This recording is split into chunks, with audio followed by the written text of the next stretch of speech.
से बिसार दा, भाई साड़ी बियहुती उतार दा। सुन पियावा के दिल से बिसार दा, भाई साड़ी बियहुती उतार दा। देखी के सिंगारवा हो नहीं यादवा, चलता हमरो जियरबू हो। एक चुटकी सिंदूर की कीमत तुम क्या जानो रमेश बाबू। चुटकी भर सिंदूर क्या कीमत तो का जानबाई यारबू हो।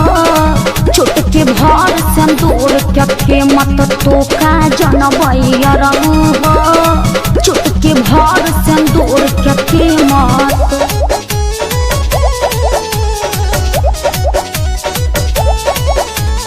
Presented by Mahadev and Films.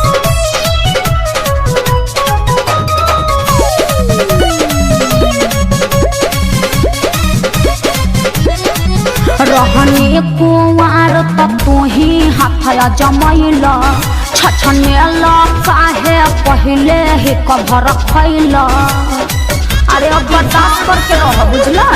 छोड़ी हमरा के पियावा संगे मजा उड़ावतारू, हाथे अपना दे दिह तू जहरिया कहे तड़पवतारू।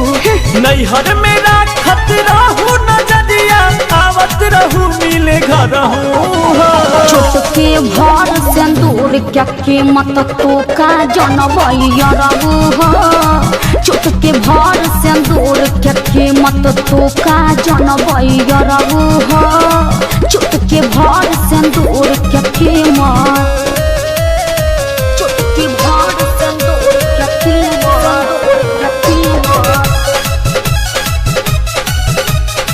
चुटकी भर सिंदूर क्या कीमत।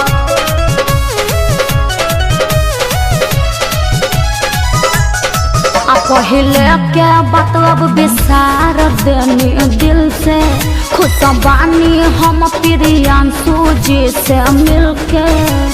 अरे बुझाइल अब फिर में मत पड़ो। राजा अंकुश के गोरी हो ऐसे कहे तू सतावतारू। निखिल बिकी विशाल के अब कहे जान छछा नहवतारू। जरूरत जियादा आदे दुनिया ना, एको बेदे तू निहरहू हो। चुटकी भर सिंदूर क्या कीमत तो का जानबाई यारबू हो।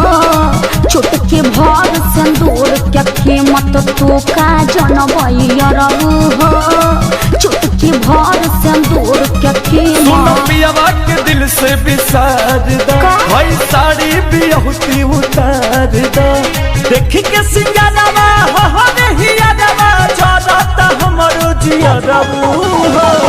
एक चुटकी सिंदूर की कीमत तुम क्या जानो रमेश बाबू। चुटकी भर सिंदूर क्या कीमत तो का जानबाई यारबू हो। चुटकी भर सिंदूर क्या कीमत तो का जानबाई यारबू हो। चुटकी भर सिंदूर क्या कीमत। अरे जा तहरा समझ में ना आए। Presented by Mahadev and Films.